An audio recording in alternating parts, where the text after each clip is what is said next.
أعوذ بالله من الشيطان الرجيم بسم الله الرحمن الرحيم والفجر وليال عشر والشفع والوتر والليل إذا يسر هل في ذلك قسم لذي حجر ألم تر كيف فعل ربك بعاد إرم ذات العماد التي لم يخلق مثلها في البلاد وثمود الذين جابوا الصخر بالواد وفرعون ذي الأوتاد الذين طغوا في البلاد فأكثروا فيها الفساد فصب عليهم ربك صوت عذاب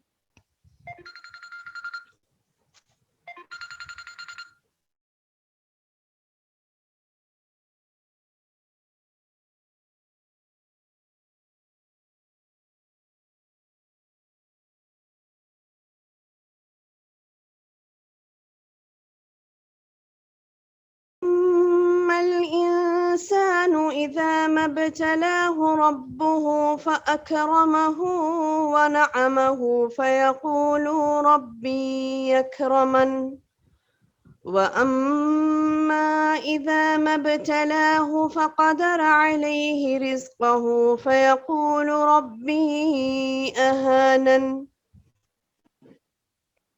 كلا بل لا تكرمون اليتيم ولا تحاضون على طعام المسكين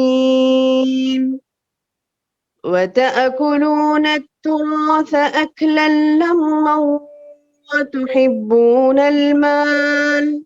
وتحبون المال حبا جما كلا إذا دكت الأرض دكا دكا وجاء ربك والملك صفا صفا وجيء يومئذ بجهنم يومئذ يتذكر الإنسان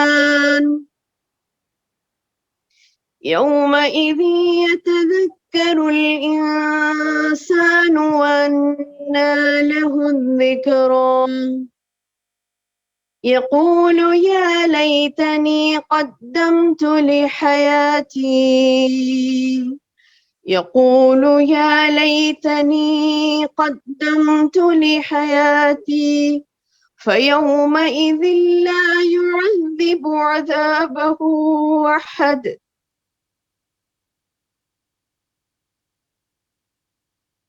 فيومئذ لا يعذب عذابه أحد ولا يوثق وثاقه أحد يا أيتها النفس المطمئنة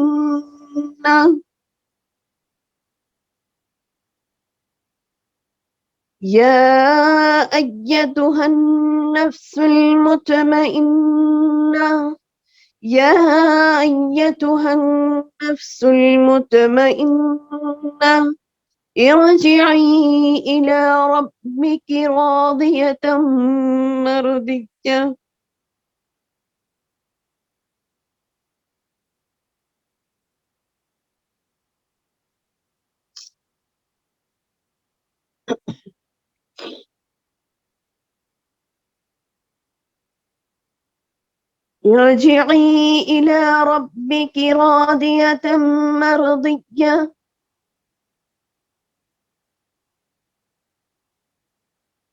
فادخلی فی عبادی وادخلی جنتی۔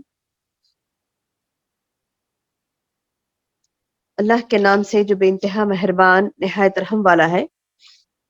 قسم ہے فجر کی اور 10 راتوں کی اور جفت اور طاق کی اور رات کی جب کہ وہ چھا جائے، یقیناً ان میں عقل مند کے لیے بھاری قسم ہے۔ کیا آپ نے نہیں دیکھا کہ آپ کے رب نے عادیوں کے ساتھ کیا کیا، ستونوں والے ارم کے ساتھ، اور جس کی مانند کوئی قوم ملکوں میں پیدا نہیں کی گئی تھی، اور سمودیوں کے ساتھ جنہوں نے وادی میں بڑے بڑے پتھر تراشے تھے، اور فرعون کے ساتھ جو میخوں والا تھا، اور ان سب نے شہروں میں سر اٹھا رکھا تھا اور بہت فساد مچا رکھا تھا۔ آخر تیرے رب نے ان سب کو عذاب کا کوڑا برسایا، یقیناً تیرا رب گھات میں ہے۔ انسان کا یہ حال ہے کہ جب اسے اس کا رب آزماتا ہے، عزت و نعمت دیتا ہے، تو وہ کہنے لگتا ہے کہ میرے رب نے میری عزت کی، مجھے عزت دار بنایا، اور جب وہ اس کو آزماتا ہے اور اس کی روزی تنگ کر دیتا ہے تو کہنے لگتا ہے کہ میرے رب نے میری اہانت کی اور ذلیل کر دیا۔ ایسا ہرگز نہیں ہے، بلکہ بات تو یہ ہے کہ تم ہی لوگ یتیموں کی عزت نہیں کرتے، مسکینوں کو کھانا کھلانے کی ترغیب نہیں دیتے، اور مردوں کی میراث کو سمیٹ سمیٹ کر کھاتے ہو، اور مال کو جی بھر کے عزیز رکھتے ہو۔ یقیناً جس وقت زمین کوٹ کوٹ کر برابر کر دی جائے گی، اور تیرا رب خود آ جائے گا، اور فرشتے صفیں باندھ کر آ جائیں گے، اور جس دن جہنم بھی لائی جائے گی، اس دن انسان کی سمجھ میں آ جائے گا، مگر آج اس کے سمجھنے کا فائدہ کہاں؟ وہ کہے گا کاش کہ میں نے اپنی زندگی کے لیے کچھ پیشگی سامان کیا ہوتا۔ وہ کہے گا کاش کہ میں نے اپنی زندگی کے لیے پیشگی کچھ سامان کیا ہوتا، بس آج اللہ کے عذابوں جیسا عذاب کسی کا نہ ہوگا، نہ اس کی قید و بند جیسی قید و بند کسی کی ہوگی۔ اللہ اکبر، اللہ اکبر، اللہم احفظنا من کل ولاء الدنیا وعذاب الآخرہ، آمین یا رب۔ نہ اس کی قید و بند جیسی کوئی قید و بند ہوگی۔ اے اطمینان والی روح، یا ایتھا النفس المطمئنہ، اے اطمینان والی روح، تو اپنے رب کی طرف لوٹ، اپنی رب کی طرف چل، اس طرح کہ تو اس سے راضی، وہ تجھ سے راضی، بس میرے خاص بندوں میں داخل ہو جا اور میری جنت میں داخل ہو جا۔ اللہم اجعلنا منہم، آمین یا رب العالمین۔ الحمدللہ رب العالمین، والصلاة والسلام علی رسولہ الکریم، اما بعد، فاعوذ باللہ من الشیطان الرجیم، بسم اللہ الرحمن الرحیم۔ قال رب اشرح لي صدری ویسر لي امری واحلل عقدۃ من لسانی یفقہوا قولی۔ معزز ماؤں، پیاری بہنوں، پیاری بیٹیوں، السلام علیکم ورحمۃ اللہ وبرکاتہ۔ الحمدللہ، آج کا جو ہمارا درس کا کنٹینیوشن ہے، آج کا جو ہمارا ٹاپک ہے، یا ایتھا النفس المطمئنہ، بڑی ہی پیاری آیات ہیں اس سورۃ الفجر کی آخری آیات میں۔ اللہ تبارک و تعالیٰ نے جو اپنا جلال اور اپنا یعنی غضب کا جو کیفیت اللہ تعالیٰ نے بتائی ہے یہاں پر، کہ اس دن اللہ کے عذاب جیسا عذاب کچھ نہیں ہوگا، سورہ کے آخر میں، کہ بندہ جب افسوس کرے گا نا، یا لیتنی قدمت لحیات، اے کاش کہ میں کچھ بھیج دیا ہوتا اپنی حیات کے لیے آگے۔ تو یہ آیتیں بہت ہی کیا کہنا چاہیے کہ دل کو چھو جانے والی آیتیں ہیں، اسی لیے میں نے ٹاپک یہی رکھا، یا ایتھا النفس المطمئنہ، اے اطمینان والی روح۔ تو یہ اطمینان والی روح بنانے کے لیے ہمیں، میری بہنوں، ایسی نہیں بن جاتی اطمینان والی روح، ہمیں اللہ کے کلام کو سمجھنا ہے، اللہ کی باتوں کو سمجھنا ہے، تو تب ہماری روح اطمینان والی روح بنے گی۔ ورنہ تو زندگی ایسی گزرتی ہے، تمام کام ہمارے گھریلو کام سے لے کر باہر کے کام جو بھی کرتے ہیں، بزنس کرنے والے بزنس کرتے ہیں، کام کرنے والے کام کرتے ہیں، ہر کسی کا کام، ہر کسی کی زندگی چلتی ہے، لیکن اس زندگی کے بھاگ دوڑ میں اگر ہم نے قرآن کو نہیں سمجھا تو ہم نے کچھ نہیں سمجھا۔ اگر ہم نے اللہ کے کلام کو نہیں سمجھا تو پھر ہماری روح وہ کیفیت والی روح نہیں ہوگی جو اللہ چاہتا ہے۔ اللہ نے جو اطمینان والی روح کہا نا، اطمینان والی روح ہماری اسی وقت ہوگی جب ہم اللہ کے احکامات کو پڑھیں گے، سمجھیں گے، اس پر عمل کریں گے۔ جیسا کہ آج کی یہ بڑی سی سورت 30 آیات پر مشتمل ہے۔ ہم چھوٹی چھوٹی صورتیں پڑھتے آ رہے تھے پہلے، آج ہماری تھوڑی سی بڑی صورت ہے، لیکن بہت ہی پیاری اور بہت ہی زبردست طریقے سے اللہ تبارک و تعالیٰ نے اس میں انسان کے بارے میں سمجھایا، قسمیں کھا کھا کر، جیسا کہ یہ بھی مکیہ ہے، مکے میں نازل ہوئی سورۃ الفجر۔ قسمیں کھائی گئی یہاں پر کتنی، والفجر، فجر کی قسم، ولیال عشر، 10 راتوں کی قسم، والشفع والوتر، جفت اور طاق کی قسم، واللیل اذا یسر، رات کی قسم جبکہ وہ چلنے لگے۔ تو یہ 4 آیتوں میں اللہ پاک نے قسمیں کھا کر ایک بہت زبردست بات بتائی ہے ایک عقل مند انسان کے لیے۔ ایک عقل مند انسان کے لیے ایک بہت زبردست بات بتائی ہے. اور یہ قسمیں کیا کھائی گئی؟ فجر کیا ہے؟ فجر کیا کہتے ہیں میری بہنوں؟ جب روشنی پھوٹتی ہے نا تو اس وقت کو فجر کہتے ہیں. جب روشنی پھوٹتی ہے نا کسی چیز کے پھٹنے کو فجر کہتے ہیں. یعنی آسمان کتنی بلندی پر ہے؟ آسمان جو ہم سے مطلب آسمان جو فجر کہاں پر پھوٹتی ہے؟ کہاں پر؟ آسمانوں میں. تو یہ آسمان کہاں ہے؟ کتنی بلندی پر ہے؟ 507 سال کی مسافت پر ہے. یعنی یہاں سے ہم نیچے سے اگر سفر کرنا شروع کریں تو 500 سال سفر کرنے کے بعد ہم پہنچیں گے آسمان تک. تو یہ جو ہم کو نظر آتا ہے وہ آسمان نہیں ہے جو ہم دیکھتے نا، مطلب پلین جا رہا ہے آسمان میں، بولتے کہ آسمان میں غائب ہو گیا ہے. نہیں، ہماری نظروں کی حد ہے یہ. پلین جو جاتا ہے وہ پہلے آسمان پر نہیں جاتا، وہ ہمارے نظروں کی حد ہے. اس سے کئی اوپر آسمان ہوتا ہے، اس سے کئی اوپر آسمان ہوتا ہے. آسمان یا نہیں ہوتا. ہم جو دیکھتے ہیں ہم جو کیا سمجھتے ہیں کہ ارے ہماری جو نظر کی حد ہے وہ آسمان ہے. نہیں ہے، وہ نظر کی حد ہے ہماری. اس کے بعد ہمیں دھواں نظر آتا، اس کے بعد کچھ نہیں دیکھ سکتے ہیں. آسمان دنیا تو بہت اوپر ہے. تو بہرحال یہ کہ وہاں پر جو فجر پھوٹتی ہے جو کہ بغیر ستونوں کے ٹھہرا ہوا ہے، اس میں کوئی شگاف بھی نہیں ہے. اللہ تعالیٰ نے کیا کیا؟ اس کو ستاروں سے بھی مزین کر دیا نا آسمان کو. سبحان اللہ. تو بہرحال یہ کہ اس آسمان میں جب فجر پھوٹتی ہے تو اس کی قسم اللہ تعالیٰ نے کھائی ہے. قسم ہے فجر کی. کیا کہا؟ قسم ہے فجر کی. یہ یعنی یہاں پر اللہ سبحانہ و تعالیٰ اتنی اونچائی پہ جو آسمان ہے وہاں سے جو فجر پھوٹتی ہے تو اس کی قسم اللہ نے کھائی ہے. فجر کس کو کہتے ہیں؟ پھر دوبارہ کہہ رہی ہوں کہ پھٹنے کو کہتے ہیں. اب یہ کسی خاص دن کی ایک فجر کے بارے میں اللہ نے نہیں بتایا. کون سی بھی فجر، کون سا بھی پھٹنا، آسمانوں میں جو روشنی طلوع ہوتی ہے تو یہ فجر کی قسم اللہ نے کھائی. قسم ہے فجر کی. وَلَيَالٍ عَشْرٍ، اور 10 راتوں کی. اس سے مراد اکثر مفسرین کے نزدیک میری بہنوں ذو الحجہ کی ابتدائی 10 راتیں ہیں جس سے کہ آج ہم گزر رہے ہیں. اب یہ ذو الحجہ کے دنوں سے ہم جو گزر رہے ہیں یہ ابتدائی 10 راتوں کی جو قسمیں کھائی گئی ہیں تو وہ ذو الحجہ کی ابتدائی 10 راتیں ہیں جن کی فضیلت احادیث میں بہت زیادہ آئی ہے. نبی صلی اللہ علیہ وسلم نے فرمایا کہ اللہ تعالیٰ کے ہاں عشرہ ذو الحجہ میں کیے گئے عمل، جو عمل صالح کیے جاتے ہیں وہ دیگر دنوں کے عمل صالح سے بہت زیادہ محبوب ہے. کوئی اتنے محبوب نہیں ہے. تو کسی نے کہا کہ یا رسول اللہ کہ جہاد فی سبیل اللہ بھی نہیں، جہاد فی سبیل اللہ بھی نہیں.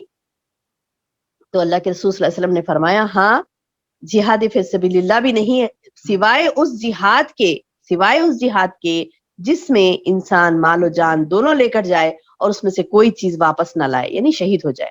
یہ صحیح بخاری کی حدیث ہے. تو یہ 10 راتوں کی قسم کھائی گئی اور جفت اور طاق کی قسم کھائی گئی. جفت اور طاق کیا ہے؟ ڈیوائڈیبل نمبر، انڈیوائڈیبل نمبر. جفت اور طاق یعنی جو ڈیوائڈ ہوتے ہیں نمبرز اور ڈیوائڈ نہیں ہوتے. یہ دراصل بعض یہ بھی کہتے ہیں کہ یہ دراصل مخلوق کی قسم اللہ نے کھائی کہ جفت جوڑا ہے، طاق فرد ہے. تو ہو سکتا ہے کہ یہ بھی ہو، لیکن جفت اور طاق تو ایک عام بات ہے کہ ڈیوائڈیبل اور انڈیوائڈیبل نمبرز کی بھی اللہ نے قسم کھائی. اس کے بعد رات کی قسم جبکہ وہ چلنے لگے. سبحان اللہ. یعنی رات کی قسم جبکہ وہ چلنے لگے، مطلب رات کیا ہوتی ہے؟ جب رات آتی ہے تو وہ آہستہ آہستہ آگے آگے بڑھتی ہے اور دن کی طرف جاتی ہے نا. جب آئے یعنی سیر کہتے ہیں چلنے کو، یعنی آنا جانا. تو رات آتی ہے اور جاتی ہے نا. تو یہ جو رات کا آنا جانا ہے اور یہ فجر کا پھوٹنا ہے، 10 راتیں جو متبرک بتائی گئی ہیں، جفت اور طاق ہے، رات کا چلنا، یہ پورا کیا ہے؟ اللہ تعالیٰ نے یہ تمام قسمیں کھا کر ایک بڑا زبردست بات بتائی. فرماتا ہے اللہ تعالیٰ حل فی ذالک قسم لذی حجر، یقیناً اس میں عقل مند کے لیے بڑی بھاری قسم ہے. یعنی انسان عقل مند اگر ہے، وہ اپنے عقل کو استعمال کرتا ہے تو پھر اس کے لیے یہ قسم بہت بڑی قسم ہے. اس قسم میں جو دانشمند ہوتے ہیں، جو عقل والے ہوتے ہیں، اس کے لیے کافی ہے. یعنی مطلب یہ کہ انسانی عقل بھی انسان کو غلط کاموں سے روکتی ہے. یعنی اس کی قدرت، یعنی اس کو اللہ کی قدرت کے بارے میں علم ہوتا ہے تو وہ برے کام نہیں کرتا. یہ قسمیں کس چیز کی کھائی گئی؟ اللہ کی قدرت کی قسمیں ہیں. تو یہ اللہ کی قدرت کے بارے میں جس کو علم ہوتا ہے تو وہ عقل مند ہے، وہ اس چیز کا علم حاصل کر کے وہ اللہ تعالیٰ کی نافرمانی نہیں کرتا. اب یہ بات بتا کہ اللہ تعالیٰ کیا بتانا چاہ رہے ہیں؟ عقل مند نہیں ہے وہ انسان جو گناہگار ہوتا ہے. مثالیں دی گئی آگے ان لوگوں کی. کون ہے وہ؟ الم تر کیف فعل ربک بعاد، کیا آپ نے نہیں دیکھا کہ آپ کے رب نے عادیوں کے ساتھ کیا کیا؟ کیا لم نہیں، ترا تم نے دیکھا، کیفا کیسے، فعل کیا، ربک تیرے رب نے، بعاد عادیوں کے ساتھ. یعنی جو قوم عاد ہوتی ہے ان قوم عاد کے ساتھ. کون تھے یہ قوم عاد؟ ان کی طرف حضرت ہود علیہ السلام نبی بنا کر بھیجے گئے تھے، اور انہوں نے کیا کیا؟ ہود علیہ السلام کو جھٹلا دیا، تکذیب کر دی ان کی، جھٹلا دیا. آخر میں کیا ہوا؟ اللہ نے ان پر سخت عذاب بھیجا. کیسا؟ سخت ہوا کا عذاب بھیجا. وہ کب تک چلا؟ وہ کب تک چلا؟ روایات میں آتا ہے کہ وہ 7 راتیں اور 8 دن تک چلتی رہی ہوا، کنٹینیو. اب دیکھیے بعض وقت کوئی طوفانی ہوا آتی ہے، تھوڑی دیر کے لیے آتی ہے تو تمام چیزیں درہم برہم ہو جاتی ہے نا، درخت گر جاتے ہیں، کسی کے گھر کے اوپر سے کچھ اڑ جاتا ہے، کچھ گر جاتا ہے، کچھ عجیب یعنی ایک وحشت کا عالم ہو جاتا ہے چند ساعتوں کے لیے جب جب یہ ہوا چلتی ہے، چند گھڑیوں کے لیے، چند منٹس کے لیے. نہیں، یہاں پر کیا بتایا جا رہا ہے؟ قوم ہود پر، ہود علیہ السلام کی قوم پر، جو قوم عاد تھی، اس پر اللہ تعالی نے 7 راتیں اور 8 دن تک مسلسل وہ ہوا چلائی. اتنی ہوا کنٹینیوس کہ تمام چیزوں کو تہس نہس کر دیا اس ہوا نے. کیوں کیا؟ اللہ تبارک و تعالیٰ کے حکم سے. اللہ نے کیوں حکم دیا؟ کیونکہ ان لوگوں نے سرکشی کی تھی. پھر ستونوں والے ارم کا بھی دیکھ لیجئے. ارم کون تھی یہ قوم؟ یہ قوم عاد کے دادا کا نام ارم ہے. یہ بھی ایسی تھا ان کا بھی حال. یہ لوگ بھی کیا کرتے تھے؟ اللہ تعالیٰ بتا رہی اس کو ستونوں والے ارم کہا ان کو. ارم ذات العماد التي لم يخلق مثلها في البلاد. ان کے مثل تو یعنی کوئی قوم ملکوں میں پیدا نہیں کی گئی تھی. یعنی ایسی خطرناک، ایسی زبردست قوم تھی کہ اس قوم میں یعنی ایسے زبردست یہ لوگ گھر تراشتے تھے. پتا ہے آپ کو میری بہنوں، اس زمانے میں فن یہ تھا، ہزاروں سال پہلے کی بات ہے یہ، کہ وہ فن تعمیر ایسا زبردست تھا، ایسا زبردست کنسٹرکشن تھا وہاں پر کہ مضبوط بنیادوں والے عظیم الشان عمارتیں بناتے تھے وہ لوگ. بہت بڑی بڑی عمارتیں اور بہت بڑے بڑے ستونوں والی عمارتیں بناتے تھے. پلرز ایسے ہوتے ان کے پلرز کہ عظیم الشان، وہ دیکھنے میں ایسا محل، بڑے بڑے محل بناتے تھے بہت خوبصورتی سے، اور فخر کرتے تھے. ہاں، اگر اللہ نے ان کو علم دیا، ہنر دیا، تو انہیں چاہیے تھا کہ وہ اللہ کے حضور جھک جاتے، لیکن نہیں. انہوں نے کیا کیا؟ فخر کیا. کیسے فخر کیا؟ کہ انہوں نے اللہ کی نافرمانی شروع کر دی. فخر میں انسان کو، فخر جو ہوتا ہے نا، انسان کا فخر جو ہوتا ہے، وہ فخر، اصل فخر یہ ہے کہ بندہ اللہ کی نافرمانی کرنے لگے تو یہ فخر ہے. فخر کیا ہے؟ بندہ اللہ کی نافرمانی کرنے لگتا ہے تو یہ فخر ہے. تو اللہ تعالیٰ بتا رہے ہیں کہ انہوں نے کیا کیا؟ ستونوں والے ارم، جس کی مانند کوئی قوم ملکوں میں پیدا نہیں کی گئی تھی. تو انہوں نے کیا کیا؟ یعنی ایسے اچھا وہ لوگ صرف وہی نہیں تھے، یعنی بڑی بڑی عمارتیں نہیں بناتے تھے، بلکہ وہ لوگ بھی دراز خط تھے، قوت والے تھے، طاقت والے تھے. یعنی ایسی طاقت و قوت والی، دراز خط، قوت و طاقت والی کوئی قوم دنیا میں پیدا نہیں ہوئی تھی.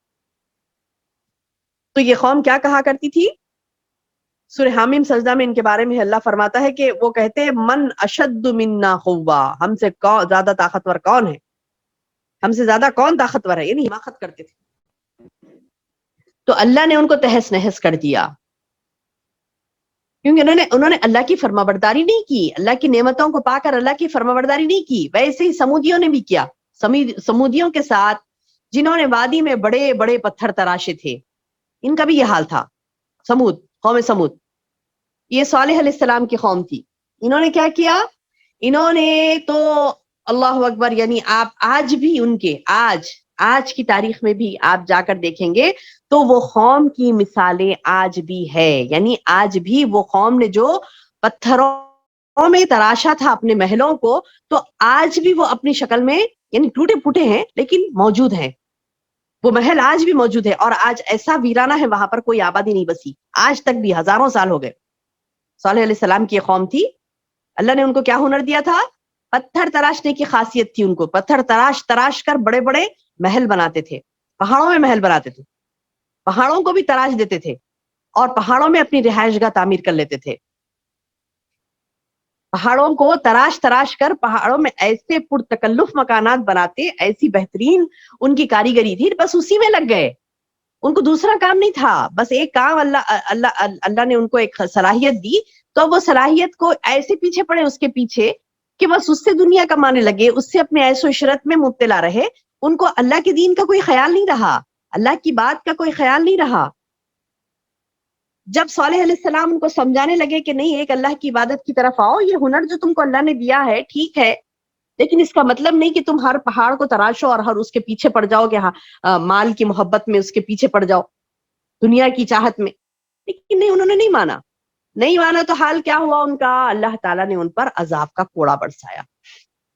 اللہ فرماتا ہے فرعون کے ساتھ بھی, ہاں, کتنی قوموں کی مثالیں دی گئی, عاد, ارم اور سمود اور فرعون, یہ 4 قوموں کی مثالیں اللہ نے دی, کیونکہ یہ 4 قومیں بہت طاقتور اور بہت زبردست, یہ دنیا میں مقام دیا تھا اللہ نے ان کو, لیکن انہوں نے اللہ کے ساتھ نافرمانی کی تو ویسے ہی خطرناک عذاب ان کو پہنچا. فرعون کو بھی, فرعون بھی, اس کو میخوں والا کہا تھا. میخوں والا کیوں کہا جاتا میری بہنوں فرعون کو؟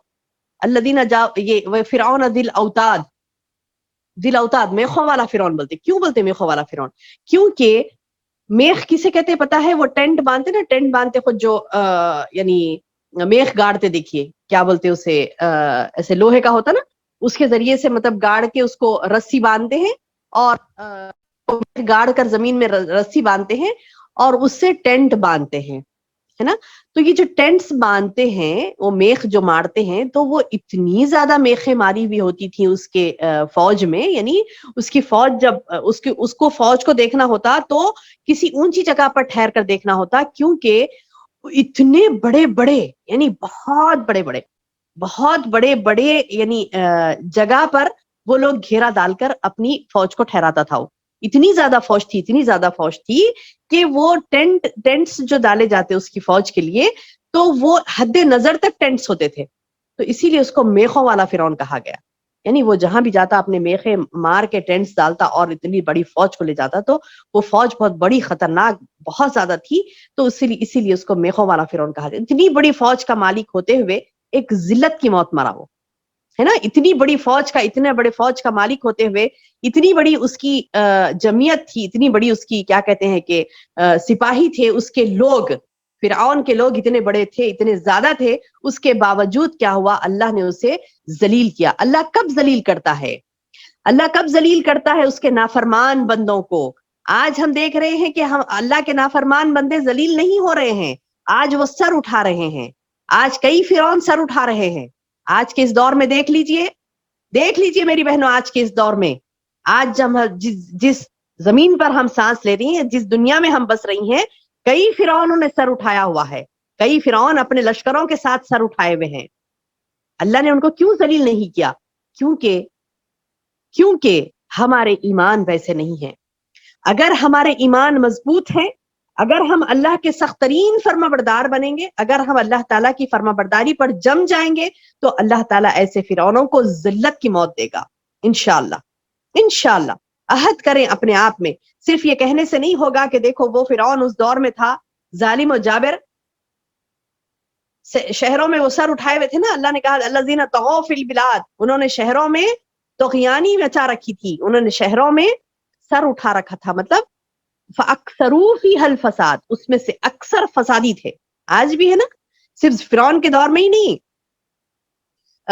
قوم عاد کے جب ہی نہیں, ہود علیہ السلام کی قوم میں ہی نہیں, صالح علیہ السلام کی قوم میں ہی نہیں, موسیٰ علیہ السلام کی قوم میں ہی نہیں, بلکہ دنیا جب تک قائم رہے گی, ہر وقت ایسا ہوگا کہ قومیں جو فسادی ہوگی وہ سر اٹھائیں گی اور اللہ ان کا سر کچلے گا.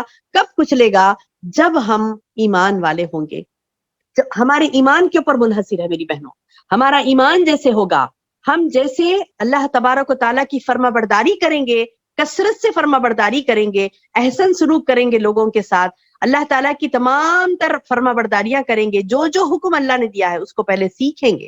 ہمارے پاس تو علم ہی نہیں ہے، ہمیں خود نہیں معلوم کہ کس کی بے حرمتی ہو رہی ہے، ہمیں خود نہیں معلوم کہ رسول اللہ صلی اللہ علیہ وسلم کی ذات اقدس کیا تھی، ہمیں خود نہیں معلوم کہ آپ کی کیریکٹر کیا تھا، ہمیں خود نہیں معلوم کہ آپ کی زندگی کیا تھی، کتنی بیویاں تھی، کیوں، کس کی عمر کیا تھی، کیوں تھا. یہ تمام چیزیں ہم کو ہی نہیں معلوم تو ہم دوسروں کو کیا جواب دیں گے؟ وہ جاہل جو سر اٹھاتے ہیں ان کو علم ہم کیسے دیں گے؟ ان کو علم دیں گے تو انہیں پتا چلے گا نا کہ صحیح کیا ہے، غلط کیا ہے. آج جو چیزیں ہو رہی ہیں نہ صرف ہندوستان میں بلکہ ساری دنیا میں آپ دیکھ لیجئے، جو بھی فرعونیوں کا سر اٹھتا ہے تو اس کا کچلنا اللہ کی ذمہ داری ہے. اللہ نے اپنے ذمے لیا ہے وہ چیز، جیسا کہ اللہ یہاں پہ قرآن میں بتا رہا ہے الذین طغوا فی البلاد فاکثروا فیہا الفساد. اس میں سے اکثر فسادی ہو گئے تھے تو کیا کیا اللہ نے؟ فصب علیہم ربک صوت عذاب. فصبا برسایا، علیہم ان پر، یعنی کوڑا برسایا، ربو کا تیرے رب نے، صوت عذاب کئی کا عذاب کا کوڑا برسایا. یعنی اللہ تعالیٰ عذاب کا کوڑا برساتا ہے. کب برساتا ہے؟ جب بندہ اللہ کا فرما بردار ہو جاتا ہے، کثرت سے اللہ کی فرما برداری کرتا ہے، کثرت سے اللہ کی فرما برداری کرتا ہے. ہم فرما برداری نہیں کرتے اللہ تعالیٰ کی، ہم اللہ تعالیٰ کی فرما برداری نہیں کریں گے، کہیں دل میں آیا کر لیے، قرآن کے کچھ حصے پر عمل کر لیا، کچھ حصے پر نہیں کر لیا، تو خبردار میری بہنوں، اللہ تعالیٰ سخت ترین وعید سناتا ہے اس تعلق سے. کیا ہے وعید؟ کہ جو لوگ اللہ کی آیتوں پر، کچھ آیتوں پر عمل کرتے ہیں، کچھ آیتوں کو چھوڑ دیتے ہیں. لوگ اللہ تعالیٰ کی کچھ آیتوں پر عمل کرتے ہیں، کچھ آیتوں کو چھوڑ دیتے ہیں، تو اللہ تعالیٰ بتاتا ہے کہ ایسے لوگوں کے لیے دنیا اور آخرت میں سخت ترین عذاب اللہ نے رکھا ہے. کیسے لوگوں کے لیے؟ جو قرآن کی کچھ باتوں پر عمل کرتے ہیں، کچھ باتوں سے منہ موڑ لیتے ہیں. یعنی سمجھ میں آیا تو عمل کیا، سمجھ میں نہیں آیا تو یہ میرے لیے نہیں ہے، یہ کسی کے اور کے لیے چھوڑ دیا ہم نے. تو اللہ اکبر، اللہ تعالیٰ بتا رہے ان کے لیے دردناک عذاب ہے دنیا اور آخرت میں، جو کہ آج ہم بھگت رہے. آج ہماری قوم اس وجہ سے یہ عذاب بھگت رہی ہے کیونکہ ہم نے قرآن پر پوری طرح سے عمل نہیں کیا. ہمیں معلوم ہی نہیں تو پورا عمل کیا کریں گے. ہم بار بار نہیں پڑھتے اسے، بار بار اس کے احکامات کو نہیں ٹٹولتے، اپنی زندگیوں میں سے رچانا بسانا ہے میری بہنوں. یہ نہیں کریں گے تو پھر اللہ تعالیٰ ان فرعون نما لوگوں پر عذاب کا کوڑا نہیں برسائے گا. اللہ کا ارشاد ہے، اللہ نے ان قوموں پر عذاب کا کوڑا برسایا جنہوں نے بہت زیادہ زمین میں فساد برپا کر رکھا تھا. اللہ کی زمین کو اپنے فساد سے تباہ کرنے کی کوشش کر رہے تھے، تو اللہ نے کیا کیا؟ فصب علیہم ربک صوت عذاب، ان پر اللہ نے عذاب کا کوڑا برسایا. ان ربک لبالمرصاد، بے شک تیرا رب گھات میں ہے. اللہ اکبر، اللہ اکبر. میری بہنوں، اللہ تعالیٰ بتا رہی ہیں کہ اللہ تعالیٰ گھات میں رہتا. گھات میں پتہ ہے کس کو بولتے ہیں؟ گھات میں یعنی کسی چیز کا انتظار، شدید انتظار کرنا، کب اس کو ماروں، ہے نا. یعنی یہ ظالموں کو، سرکشوں کو اللہ تعالیٰ سزا دیتا ہے، لیکن کب دیتا ہے؟ جب مومن بن جاتا ہے. انسان جب مومن بن جاتا ہے اور اللہ سے دعائیں مانگتا ہے، اللہ اسے طاقت و قوت عطا کرتا ہے اور اللہ تعالیٰ اس کا مددگار ہو جاتا ہے. ان ربک لبالمرصاد، اللہ تعالیٰ فرما رہے ہیں کہ بے شک تیرا رب گھات میں ہے، بے شک تیرا رب گھات میں ہے. یعنی رب ایسی نہیں کہ چھوڑ دیا اللہ نے، سرکشوں کو چھوڑ دیا، ایسا نہیں ہے، بلکہ تمام مخلوقات کے وہ اعمال کو دیکھ رہا ہے، اس کے مطابق وہ دنیا اور آخرت میں جزا و سزا دے گا. اب یہ کیوں ہو رہا ہے؟ کیوں بندہ یعنی پرفیکٹ مومن نہیں بن رہا ہے؟ ایک زبردست مثال اللہ نے یہاں پر دی، بہت بہترین ہے، غور سے سنیے، اپنے اہل و عیال کو بھی سنائیے، اپنے دوست احباب کو بھی سنائیے. بہت بہترین بات اللہ تعالیٰ نے یہاں پر بتائی. انسان کا ایک جو فطرت ہوتی ہے نا میری بہنوں، اندر سے جو بات ہوتی ہے، جو کامن ہے آج دنیا میں، وہ چیز بڑی زبردست طریقے سے اللہ نے بتائی. کیا بتایا؟ فَأَمَّا الْإِنسان، رہا انسان کا معاملہ یہ ہے، اِذَا مَا ابْتَلَاهُ رَبُّهُ، جب اس کا رب اس کو مبتلا کرتا ہے، ابتلا آزمائش میں ڈالتا ہے، تو کیا کرتا ہے؟ فَأَكْرَمَهُ وَنَعَمَهُ فَيَقُولُ رَبِّي أَكْرَمَنِ. کیا کرتا اس کو؟ فَأَكْرَمَهُ، اس کو اکرام سے نوازتا، اس کو کیا کرتا؟ عزت دار بنا دیتا ہے.